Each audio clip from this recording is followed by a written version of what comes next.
Hi, thanks for coming to our session.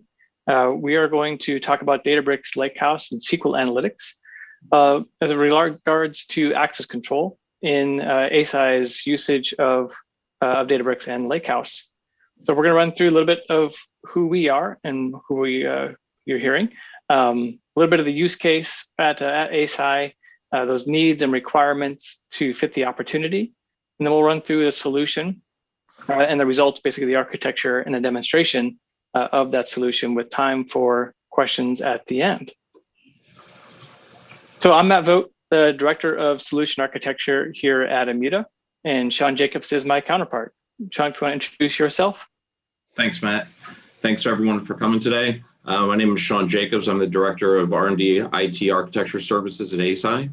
I'm responsible largely for our data lake effort at Eisai, which we have now adopted the Lakehouse paradigm using Databricks Delta Lakehouse specifically, and we have put an entire governance platform around this using Immuta.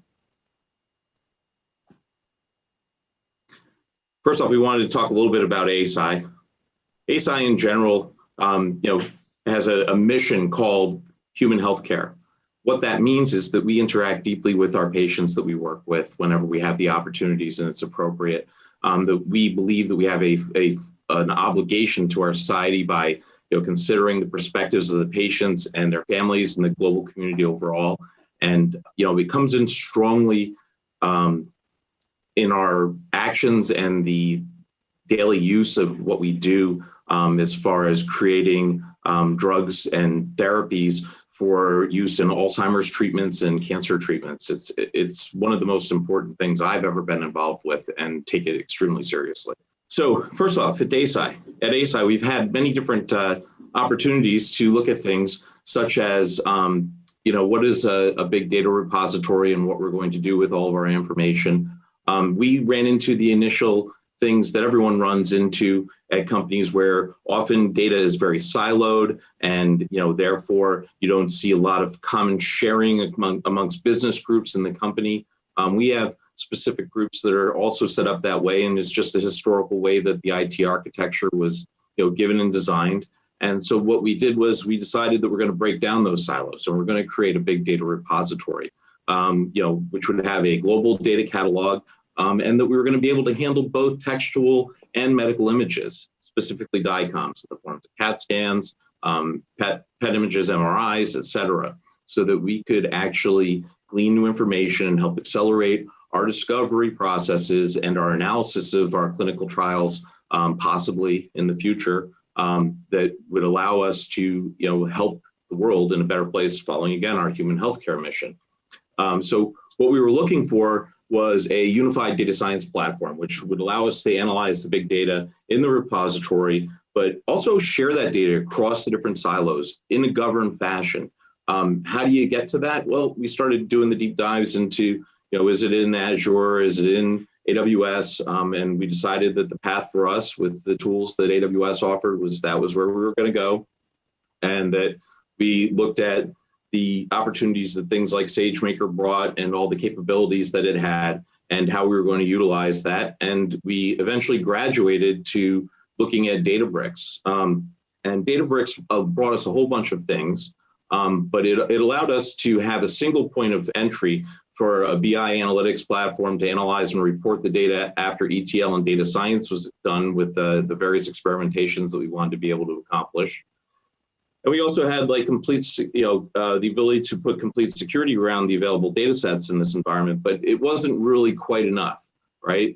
We needed to not only be able to break down the silo walls, we also need to be able to maintain them possibly, right? Because certain data is only allowed to be seen by certain people in the company. When you put everything in a data lake, it can become unruly. You can also end up with a data swamp if you're not careful about all the things that you're trying to do. So we were looking for the ability to get this data in, get it secured, provide a high detailed audit trail of all the activities within the platform, whether it was people creating new notebooks, people creating new data sets, giving access to those data sets, creating new groups, all the things that we could combine together with what was natively offered in the AWS platform wasn't just enough, so we ended up speaking to Databricks and talking to them about how are we going to secure this data, our Delta Lakehouse in a better way. And Immuta was the first thing that came to mind when we had done our research and counted our options. And so one of the things that it allowed us to do was be in the cloud again, ability to reproduce results in data science experiments at a point in time, see who's queried the data, and allow for time travel across those data sets. So what were the data needs, uses, and opportunities, right? So we identified many opportunities for our existing system, that we want to maintain our data's original integrity, conform it to a primary record, combine and use primary records to output data from inference data and data science models. So we followed the paradigm of the bronze data landing, taking that bronze data, consuming it, and turning it into silver data for our, what would be called a final record that we could use as a reference point, and bring that into aggregated data in gold, and then possibly if you're going to work with a data science model and train models and retrain models, that we would end up with the ability to inference those models, and we call that platinum data. So how do we control all of this data, right? The Immuta has the capabilities for us to take all of our data sets and to enforce row and cell level integrity in a control-based way that also allowed for roles-based access and governance as well. And all these attributes combined together gave us many different things. But the nice thing about it was you can join together in projects, the ability to aggregate and govern data across multiple data sources. And it doesn't just have to be the data lake. It could be many different data sources. You could have a MySQL database. You could have a Postgres database. You could have stuff in the cloud. You could have things on premise. And the whole way that it fit together for us was something that we really liked as a unified data science platform, right? Where we could, give a full data science, data analysis as a service throughout the organization. The last thing, which is very, very important for pharma in general and everyone, is to be able to access to the data and audit all of that access. Whether it's what queries were run, who's performed the queries, when was the user given access to the data sets, how were they using the data when they actually did get it back, when were they, and you have the ability to shut off access to that data as well. And it's all integrated with Databricks. And so we have our data science platform that has visualization tools built into it in the form of SQL analytics, but we also have the ability to leverage other reporting tools or dashboarding tools and visualization tools like Spotfire or Tableau or whatever we want, all through the same governance platform. Using Immuta as our gateway into the Databricks clusters and allowing us to query the data. So this one-stop shopping, including incorporating things like the ML flow and the ability to time travel across the data, is given us the opportunity to give the data science users and community at Eisai a unified platform that's well governed in a way that we've never had before. Matt, I'm going to pass off to you now. Great, thanks, Sean. So I want to talk about a couple challenges stepping back that a lot of organizations have to building this type of model that Eisai has, and we'll go across three main pillars. So this concept of centralized governance, and without something that can control across architectures, both Lakehouse architectures, on-premises and cloud-based architectures, you really start to end up with this proliferation of roles and data copies. You've probably heard the term role bloat in the industry, needing a bunch of different roles and even a bunch of different rules in order to control data. And that kind of proliferation of roles actually leads to complexity, which obviously is both difficult to manage and can be difficult to secure.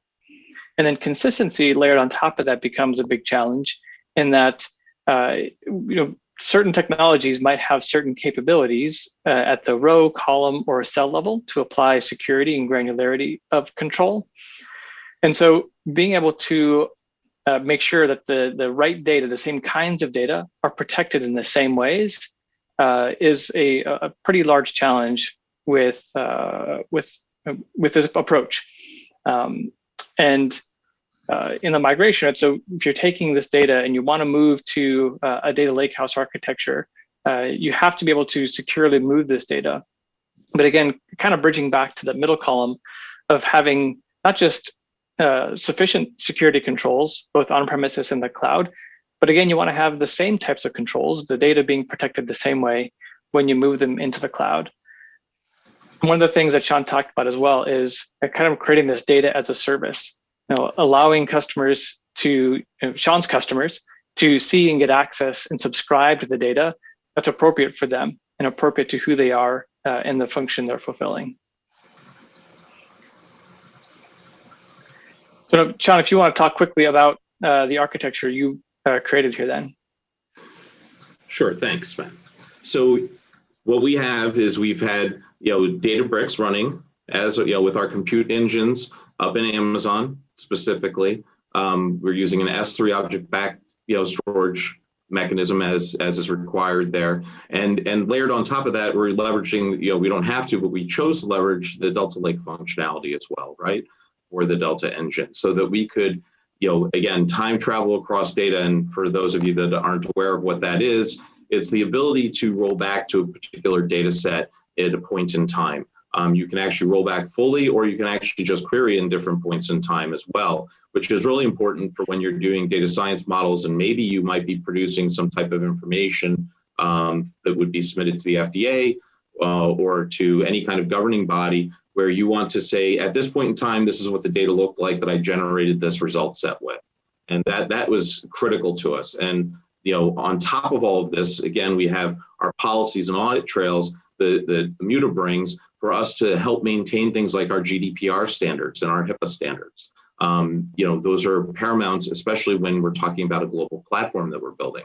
If we're not maintaining those standards, we don't have the ability to see who's had access to the data sets, when those data sets may need to be expired, how we can delete those data sets from our data lake when the appropriate time happens, if that is required by contract or by laws and government stipulations. So the whole process of this together, binding these together with all the tools from AWS, Databricks combined, and Immuta, gives us an entire data engineering platform that we can use and share with the data users. Fantastic. And so what we're going to show in the demonstration is the combination of Databricks' best-in-class unified data analytics platform, including both the workbook, your traditional way to work with data in Databricks and Spark clusters, et cetera. We're also going to show the SQL analytics and providing a unified governance platform across both ways to consume data and manage data in the Lakehouse. And then we'll have a few minutes at the end for Q&A. Okay, so let's jump into the demo of how this thing is set up in order to satisfy Eisai's requirements for access control. So we're going to start in Databricks, and we're looking at, in this case, this real-world evidence data set. And so this is my user, Matt, logging in and running some analytics against it in the traditional workspace notebook. Now I have another user, Sally, and she's also has access to the workspace, but she's going to work out of the SQL analytics environment now, maybe build some visualizations against this data. So there are a couple of concerns with this data set. One, obviously, it's very sensitive in that it contains healthcare information. Two, it's also covering a lot of different states. And so there are a couple different dimensions of policies we need to apply to the data set. One is users should only be allowed to see states in which their office is located, or maybe which regions their clinics or medical centers are associated. And then two, we obviously need to protect the privacy of this data set. So we're going to employ some obfuscation, some masking techniques on the data. Now this row level filtering, right, between these different states in a traditional role-based access control system would typically be very difficult. So I would have to write or create a role for every single state. And then if there's any combination of states, like for a region, I'd have to create a role for that region and then assign users to that role and then create a rule for that role. And I'd have to do that for every possible combination, which gets out of hand into role bloat very quickly. That gets into manageability and security. So we're going to do this with Immuta through attributes, something called attribute-based access control. So if I come to Immuta, we're going to author these policies against this data set. So here I have this real-world evidence data set. And if I go into the data set in Immuta, I'm going to quickly look at what's called the data dictionary. This is Immuta's data catalog. One of the things that Sean talked about was having the central repository where users can go subscribe and search for data sets, what's out there, as well as now applying the rules. And Immuta has this classification engine. So we're actually taking samples of data and creating tags or metadata based on what we discover inside the data sets. And you can see these tags here, right? So we discovered gender, birth dates, location information. And here we discovered this column looks like it contains state information. So rather than applying a policy against this one data set that says, hey, filter this data set by state, I'm going to apply a global policy that now applies this type of policy, this row filtering policy, to all data. So I'm going to come over to the policy section in Immuta, and you can see I have this state filter already staged, right? So it's not activated, so my governance team can come and author these policies before they go into effect. And so this is what a policy in Immuta looks like. We talk about usability and how that aids security and compliance at scale. So the users can come in and see the policies that govern data. The governance team, non-technical teams, can also come in and not have to read a bunch of SQL statements or Ranger policies and try to understand what's going on. They can actually see the business logic right here in what we call an explainable policy. So if we go back to Databricks, so my user, I'm authorized in a number of Midwest regions. So I can see Minnesota and Iowa, and I think Ohio.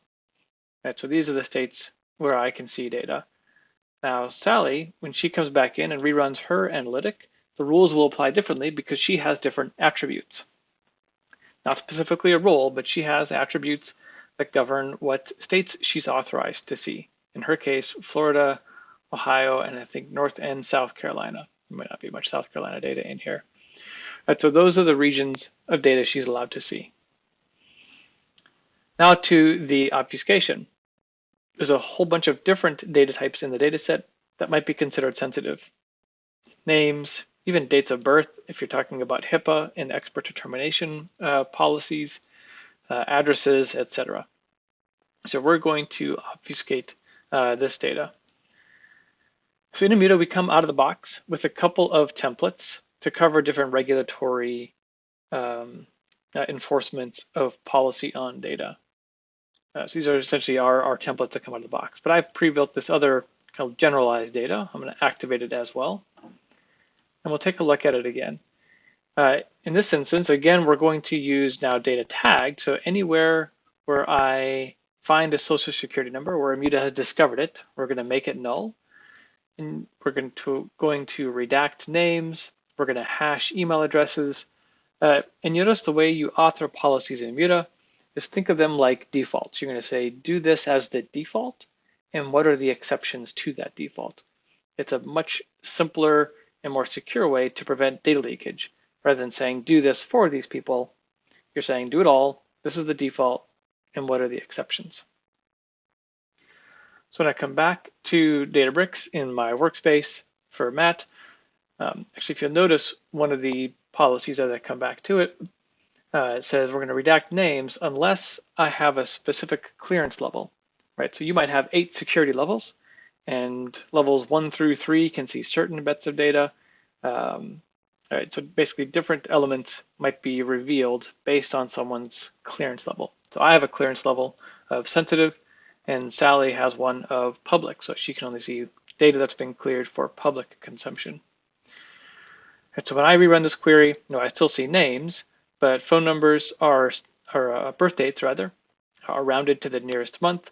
And if I look at potentially another data set like this HR data set that has social security numbers in it, those should all be nulled for me. And email addresses have been masked. This has an encrypted data set. This client data list, right? We're applying policies to it as well. Email addresses, here's credit card numbers, right? So different bits of information being protected. And when Sally reruns these queries herself, she does not have that same clearance level that I do, so she cannot see names. Birth dates, etc., are still rounded for her. And so let's say Matt and Sally need to work together on a project. So we need to prevent data leakage. I need to make sure that Matt and Sally don't share too much information with each other. And so this is where the concept of Immuta projects comes into play, where I have this clinical trial. Think of a project like a reason people are accessing data, like any other project. So I'm going to add Sally to this project. And then I'm going to do what's called, I'm going to re-equalize the project. And what that does is that says anybody who is in this project can see data at the same level. And so I have this compliance notification here that says Sally needs to acknowledge the purpose of the project. And so projects themselves can come with legal language and purposes. Think of these like data sharing agreements, the legal reasons someone would be able to use data for this project. And so Sally's going to get a notification in her Immuta, hey, Matt added you to that project. You have to acknowledge that purpose statement. All right, so Sally has to come in and acknowledge that when I use data for this purpose, I promise to use it for the reasons I just accepted. And now Sally can switch her context, switch her project context to that clinical trial, and I'm going to do the same with my user. And so now Immuta knows all the rules on the data. We know all the information about the users, what attributes they have, what groups they're in, etc. And we're going to equalize access. And so now when I run this query, because Immuta knows I'm working with Sally and Sally's not allowed to see names, I can't see names either. But also from a state information, Sally can't see information outside of Ohio as far as that's what's our overlap. And likewise, if Sally reruns this query, she's not allowed to show or share information with me outside of Ohio because that's all I can see. That's an overlap with her. Right? So I can't see Florida or North Carolina. She's not supposed to see Minnesota or Wisconsin data. And so we've equalized these projects. That allows Immuta to do a couple things, is to one, guarantee or prevention of data leakage, as well as now with this purpose, one thing Sean talked about, auditability. So Immuta can actually see now who is looking at what data. Here's your timestamp, right? One of the things Sean talked about was being able to go back in time and see not only who queried what data, but at what time, and then to see what project or purpose they were working on, right? And what policies were against them when they ran that query. Right? So we get this full end-to-end auditability. So that's about the time we have for the demonstration. I'm going to stop sharing, and please feel free to ask your questions in the chat, and we will answer them as they come. Thanks so much.